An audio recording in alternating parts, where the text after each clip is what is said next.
안녕하세요. 오늘 뉴스레터의 주요 내용은 다음과 같습니다. 1. 드디어 꿈이 이루어졌다. 2. 슈퍼 멋진 성능. 3. 한국을 막을 수 있는 사람. 얼마 전 한국에서 개발된 신기술이 또 한 번 전 세계를 놀라게 했습니다.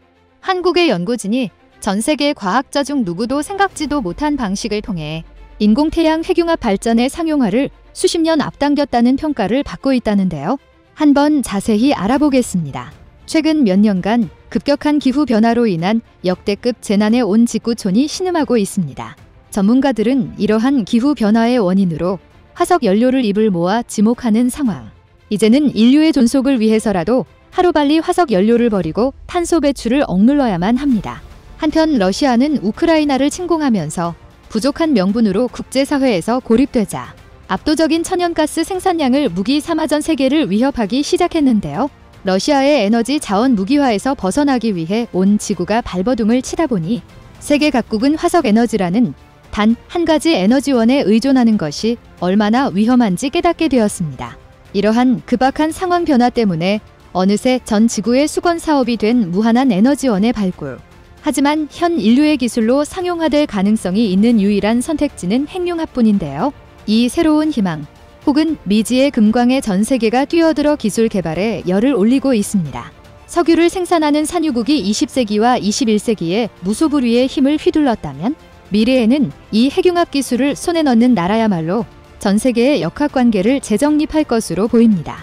태양 내부에서도 일어나는 이 핵융합은 수소 원자에서 전자가 떨어져 나와 플라스마가 된 상태에서 초고온 초고압에 노출함으로써 원자 핵끼리 융합해 헬륨 원자를 형성하고 이때 줄어드는 0.71%의 질량이 빛과 열로 변환되는 과정입니다. 태양은 이렇게 매초 400만 톤의 질량을 에너지로 바꾸면서 지구를 비롯한 태양계 전체에 에너지를 퍼뜨리고 있죠. 지구상에서 이를 재현하려면 태양 내부만큼의 압력을 만들 수가 없기 때문에 태양의 7배에 달하는 엄청난 고온의 환경을 만들어야 하는데요. 이 온도에 도달해야 할 뿐만 아니라 일정 시간 이상 이를 유지해야만 내부에서 핵을 융합시킬 수 있습니다.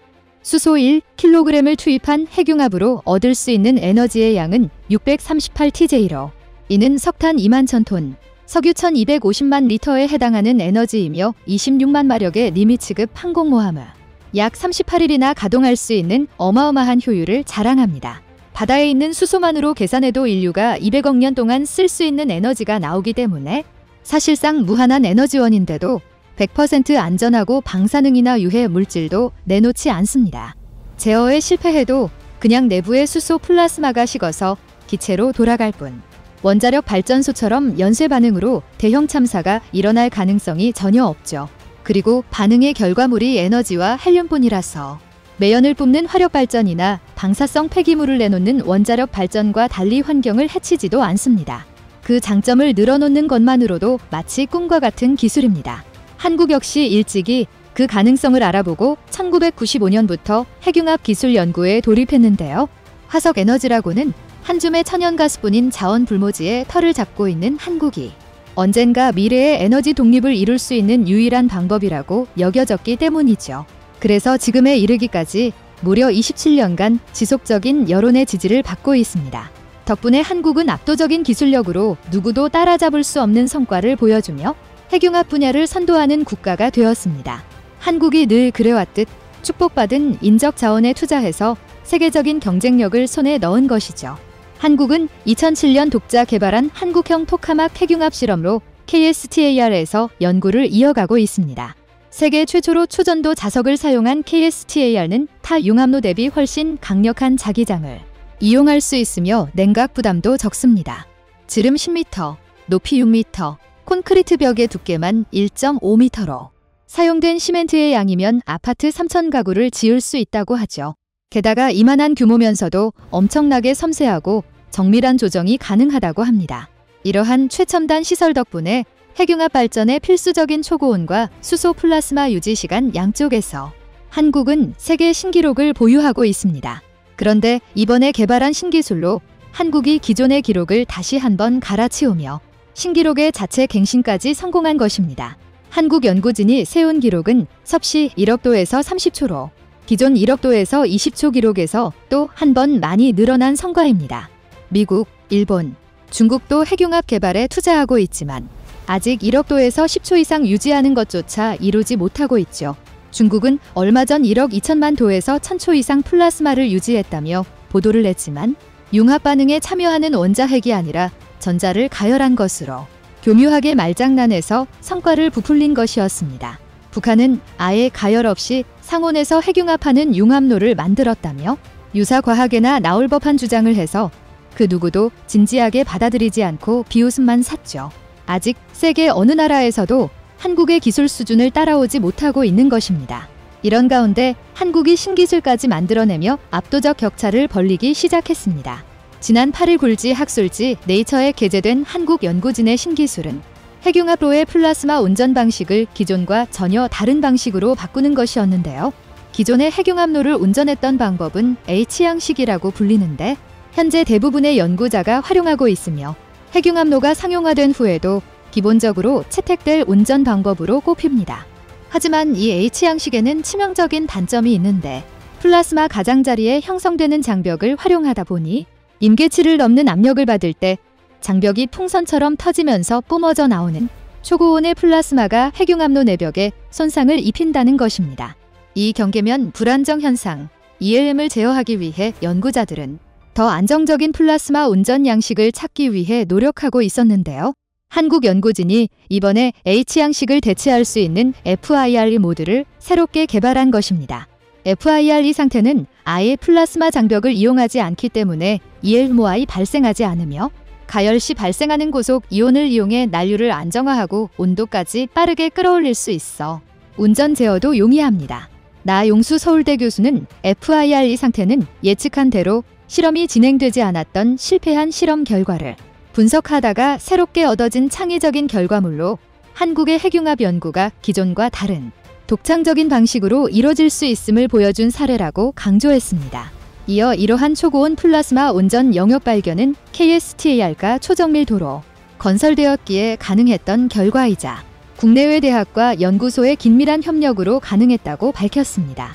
한편 선 핵융합에너지연구원 박사는 이번 연구 성과는 플라스마의 밀도, 온도, 가동 시간이라는 핵융합 실현의 3가지 조건 중에서도 특히 온도 측면에 집중해 KSTAR의 가열 성능을 플라스마 중심부에 집중시키는 새로운 접근이 있었기에 가능했던 결과라고 설명했습니다. 그러면서 FIRE 모드와 고속이온에 대한 추가 연구를 통해 KSTAR의 1억 도 초고온 플라스마 운전 성능 및 지속시간도 더욱 향상될 수 있을 것으로 기대된다고 덧붙였죠. 이번 기록 수립은 무려 3127번의 시행착오를 통해 얻은 성과라고 하는데요. 나용수 교수의 말처럼 한국 연구진들이 실패에 좌절하지 않고 끊임없이 도전한 덕분에 그 끈기가 결실을 보았다고 할 수 있을 것입니다. KSTAR는 이 기세를 이어가서 2026년까지 1억 도에서 300초 유지를 목표로 하고 있습니다. 이 수치를 달성하면 제반 시설을 갖추고 24시간 운전의 가능성을 엿볼 수 있게 됩니다. 그렇게 되면 남는 것은 효율을 끌어올려서 투입 에너지 대비 생성 에너지 비율을 높이는 것뿐입니다. 핵융합로 가동에 필요한 에너지보다 더 많은 에너지를 생산할 수 있게 되면 마침내 지속할 수 있는 에너지원을 인류가 손에 넣게 되는 것입니다. KSTAR는 이 뛰어난 기술력을 인정받아 국제공동 핵융합 실험인 ITER 역시 주도하고 있는데요. ITER 역시 상용화 가능한 핵융합 발전 기술은 달성을 목표로 하는 프로젝트로 전 세계 34개국이 참여하는 역사상 가장 큰 규모의 국제 연구 개발 사업으로 꼽힙니다. 이에 비견할 만한 국제 프로젝트는 국제우주정거장 ISS, 인류 최대 입자가속기 LHC, 그리고 21세기 달 탐사 프로젝트 아르테미스 계획 정도밖에는 없죠. 한국은 핵융합 연구를 시작한 1995년에 바로 ITER 가입을 권유받았고 외환위기를 극복한 후 2003년에 정식으로 가입했습니다. 한국은 프로젝트 참여와 동시에 ITER의 개발 방향을 주도하기 시작했습니다. 세계 최초로 초전도체를 사용한 핵융합로 KSTAR의 안정적인 운용을 바탕으로 ITER 역시 KSTAR와 같은 종류의 초전도체를 채용하고 규모만 25배로 늘렸습니다. 이뿐만 아닙니다. KSTAR에서 처음 시도된 또 다른 기술로 플라스마 제어 코일을 융합로 진공용 내부에 설치하는 것이 있었는데요. 이전까지 어떤 핵융합로도 제어 코일을 내부에 설치한 적은 없었고 전문가들과 CAD를 통한 시뮬레이션에서도 불가능한 일이라는 결론이 나 있었습니다. 하지만 한국 연구진들은 이에 굴하지 않고 2차원인 CAD가 아닌 3차원 그래픽으로 시뮬레이션을 진행해서 2차원으로는 볼 수 없었던 새로운 투입 경로를 찾아냈습니다. 그리고 이 경로를 통해서 녹지 않도록 특수 제작된 무게 500kg, 길이 8m짜리 코일을 진공 용기 내부라는 제한된 공간에 실패 없이 단 한 번 만에 안정적으로 설치하는 말도 안 되는 작업을 성공시켰죠. 그리고 이 사례가 ITER 사업에도 영향을 미쳐 ITER의 융합로 역시 제어 코일을 내부에 설치하기로 결정했고 KSTAR 연구진들이 그 설계를 검토 및 자문해주고 있습니다. 인류의 미래가 걸린 프로젝트에 한국 KSTAR 운영 데이터와 설계 피드백이 그대로 반영된 것이죠. 한국 핵융합 기술은 열악한 환경에서 싸워왔습니다. 운 좋게 공감대를 얻어 지원이 끊기지는 않았지만 매년 받는 예산은 기껏해야 수백억대로 다른 분야에 들어가는 예산에 비하면 초라한 수준이고 이마저도 줄어들고 있습니다. 하지만 수천 수만 번 좌절하더라도 포기하지 않고 도전해온 연구진들의 피나는 노력이 지금의 핵융합 기술 초격차를 만들어냈죠. 특히 이번에 개발한 신기술처럼 3만 번의 실패에도 꺾이지 않고 오히려 그것을 창의적인 발상의 주춧돌로 삼는 기지는 이러한 신념이 있는 한국의 기술자들한테만 있었습니다. 그리고 이 신념이 사라지지 않는 한 인류의 미래 에너지는 한국인의 손에서 탄생할 것이라고 믿어 의심치 않습니다.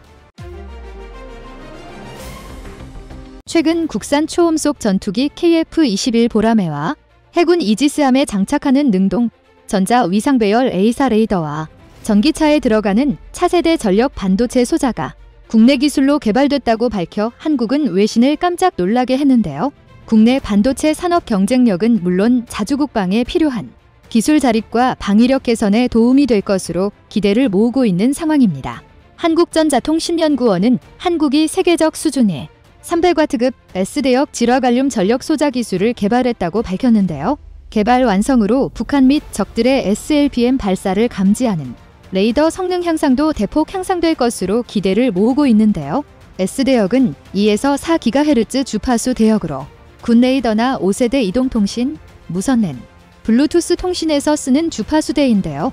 질화갈륨은 반도체 소자로 쓰이는 실리콘보다 항곡전압이 3배 이상 높아 고전압에서 잘 작동하는 특성이 있습니다. 전기 신호를 껐다 켰다 하는 스위칭 속도가 실리콘이나 탄화규소보다 빠르고 소자 작동에 필요한 에너지 저장 공간이 별도로 필요하지 않아 고전압 전력 반도체의 차세대 주자로 꼽히고 있는데요. 갈륨비소 소자보다 전력 밀도가 개 이상 높고 전력 효율이 높아 레이더용으로 더 적합한데요. 전력 밀도란 단위 면적당 출력 세기를 뜻하는 단어로 전력 밀도가 높다는 것은 소형 반도체에서 높은 출력을 낸다는 의미인데요. 질화갈륨 소자는 이런 이유로 고출력을 내야 하는 군 레이더와 고주파 통신, 전기차용 전력 시스템에 적용하는 방안이 고려되고 있습니다. 특히 최근 시험 비행에 성공한 KF-21에 들어가는 ASA 레이더는 미국과 러시아, 일본, 이스라엘 등 군사기술 강국만 기술을 보유하고 있는데 이 레이더 직접 회로에도 적용할 수 있어 국산 전투기의 원활한 수출에도 기여할 것으로 기대를 모으고 있는데요. 현재 질화갈륨 전력 소자 부문은 미국과 유럽 등 일부 국가가 주도하고 있는 상황으로 군사적 활용성이 높은 기술이다 보니 대다수 국가에겐 소자의 구매와 활용에 제한이 많았는데요. 한국 연구진은 고출력과 고효율을 동시에 만족하게 하는 질화갈륨고 전자이동도 트랜지스터 구조를 설계하고 이를 바탕으로 전력 소자를 개발했다고 밝혔는데요. HMT란 서로 다른 두 반도체가 만나는 접합 계면에서 전자이동도가 높아지는 현상을 활용해 특성을 향상한 트랜지스터를 의미합니다. 연구진은 이를 활용해 출력 전력 300W, 전력 밀도는 1mm의 10W 이상인 반도체 소자를 개발하고 미국 반도체 회사 울프스피드사가 개발한 1mm당 8.4W 수준의 상용 질화갈륨 반도체 소자 성능을 훌쩍 뛰어넘는 성능을 보여 세계를 놀라게 했습니다. 전력 밀도는 지정된 공간에서 처리할 수 있는 전력을 측정한 값으로 전력 소자 소형화에 따른 연구진들은 설계부터 공정과 측정, 패키징까지 모두 순수 국내 기술로 개발했다는 점에서 그 의미가 매우 크다며 국내 기술력으로 세계적인 수준의 질화갈륨 전력 소자 기술 개발을 이뤄냄으로써 반도체 소재의 해외 의존도를 낮추고 기술 격차를 줄일 수 있을 것으로 기대한다고 설명했는데요. 지라갈륨 전력 소자 시장 전망은 매우 밝은 상황으로 시장 조사기관 열개발에 따르면 지라갈륨 전력 소자 시장 규모는 지난해 1억 2천만 달러인데 향후 연평균 59%씩 성장하면 2027년에는 관련 시장 규모가 20억 달러에 달할 것으로 예측되는데요. 연구진은 향후 지라갈륨 반도체 소자의 출력을 강화하는 한편 5G 이동통신의 28GHz 대역 주파수에서 작동하는 소자 개발에도 나선다는 계획이라고 밝혔는데요. 또 국방 레이더 통신, 6G 차세대 이동통신 등 반도체 핵심 부품의 국산화, 일본의 주요 수출 규제 품목 중 하나인 지라갈륨 기반 집적회로 개발 연구에도 참여할 예정이라고 밝혔는데요. 최근 북한이 전술핵 운용불의 훈련을 한꺼번에 공개하면서 저수지에서 잠수함 발사 탄도미사일 SLBM을 발사했다고 주장해 논란이 되었는데요. 지금까지 국내외를 통틀어 바다가 아닌 내륙 저수지에서 SLBM이 발사된 사례는 없었는데요. 한국의 북핵 대응책인 킬체인 이 발사 징후를 잊지 못하도록 SLBM 발사 플랫폼을 확대한 것으로 보이는 상황입니다. 이에 북한 조선중앙통신은 노동당 창당 77주년, 김정은 북한 국무위원장이 보름 동안 북한군 전술핵 운용불의 장거리 포병부대, 공군 비행대의 훈련을 모두 현장 지도했다면서 관련 사진 수십 장을 공개했는데요. 북한은 특히 새벽 서북부 저수지 수중 발사장에서 전술 핵탄두 탑재를 모의한 탄도미사일 발사 훈련이 진행됐다고 주장하고 저수지로 보이는 곳에서 SLBM이 솟구치는 사진을 공개했는데요. 당시 한국군 당국은 북한이 평안북도 태천 일대에서 차량 형태인 이동식 발사대에서 단거리 탄도미사일을 쏘았다고 추정했는데요. 군 당국은 북한이 저수지에서 미사일을 발사할 낌새를 전혀 알아채지 못했고 발사 이후 궤적만 파악해 미사일이 지상에서 발사된 것으로 판단했다고 밝혔는데요. 국내외 SLBM 개발 과정을 보면 해상 바지선 발사 다음 수중 바지선 발사 다음 잠수함 발사의 단계를 밟게 되는 게 일반적이었는데요. 한국군 당국은 그동안 북한이 잠수함 발사 단계에 이르진 못했고 조선소와 잠수함 기지 등이 있는 함경남도 신포 일대의 해상 수중에서 SLBM 시험 발사를 해왔다고 분석해왔습니다. 그러나 북한이 이날 공개한 사진을 보면 내륙 저수지의 수중 바지선에서 콜드론치 방식으로 쏜 것으로 보였는데요. 콜드론치는 미사일을 수면 위로 밀어 올린 후 점화하는 방식으로 최근 북한이 유사시 잠수함뿐만 아니라 내륙 곳곳의 저수지에서 SLBM을 발사하면 한국군 당국이 사전 탐지하고 타격하는데 어려움이 가중되는데요. 이어때 군사 전문가들은 한국이 북한의 미사일 발사 징후를 포착하면 곧바로 킬체인으로 대응하겠다고 하니 징후를 숨기려고 다양한 아이디어를 내는 것 같다고 지적했는데요. 북한은 지난해 9월과 올 1월 철도망을 플랫폼 3화 위치를 바꿔 열차에서 미사일을 쏜 적이 있었는데요. 이번처럼 내륙 저수지에서 미사일을 쏘면 유사시 한국의 킬체인 작동은 어려워진다는 지적으로 저수지에서 발사된 미사일은 북한판 이스칸데르로 불리는 단거리 탄도 미사일 KN-23의 개량형일 가능성이 있는 것으로 알려졌습니다. 최근에는 북한과 한반도뿐만 아니라 유라시아 대륙 반대편에서 핵전쟁 위기가 고조되고 있다는 지적이 이어지고 있는데요.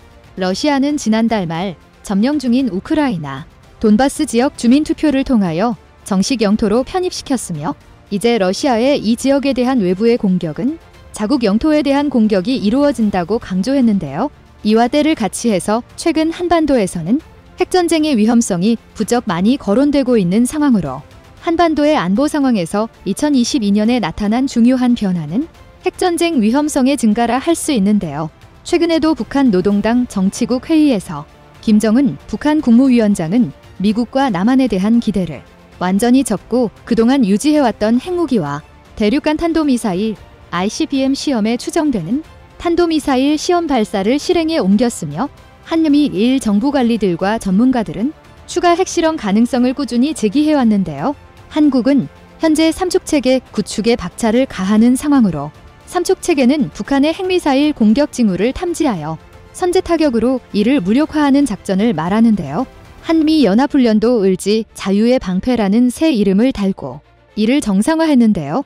연합훈련은 북한 지역에 대한 반격, 수복, 군정 실시까지 포함된 작전 계획의 실행 연습으로 북한이 한국이 훈련을 진행할 때마다 입에 거품을 물고 극단적 거부 반응을 보이는 이유였습니다. 을지 자유의 방패 훈련이 끝난 직후에는 미국의 항공모함이 한국 동해상에서 연합해군 훈련을 실시한다는 계획을 발표했는데요. 을지 자유의 방패 훈련에 참여하지 않았던 소위 미군 전략자산이 전개되는 것인데요. 북한은 최고인민회의 중 조선민주주의인민공화국 핵무력정책에 대하여라는 법령을 채택했는데요. 법령에 따르면 국가 핵무력에 대한 위험에 처할 경우 정해진 절차에 따라 핵타격이 자동으로 즉시 단행된다며 구체적으로 제시된 핵무기 사용 조건은 북한에 대한 핵무기 또는 대량 사륙 무기 공격이 감행되거나 임박하였다고 판단되는 경우 국가 지도부와 국가 핵무력 지휘 기구에 대한 적대 세력의 핵 및 비핵 공격이 감행되거나 임박하였다고 판단되는 경우 등 5가지를 들었는데요. 최근에는 북한에서 대잠수함전 훈련도 진행되었다고 알려졌습니다. 비록 공해상이지만 동해라는 장소의 의미는 중대한 면이 있는데요. 가히 전쟁을 방불케 하는 위협적인 면이 있다는 지적이었습니다.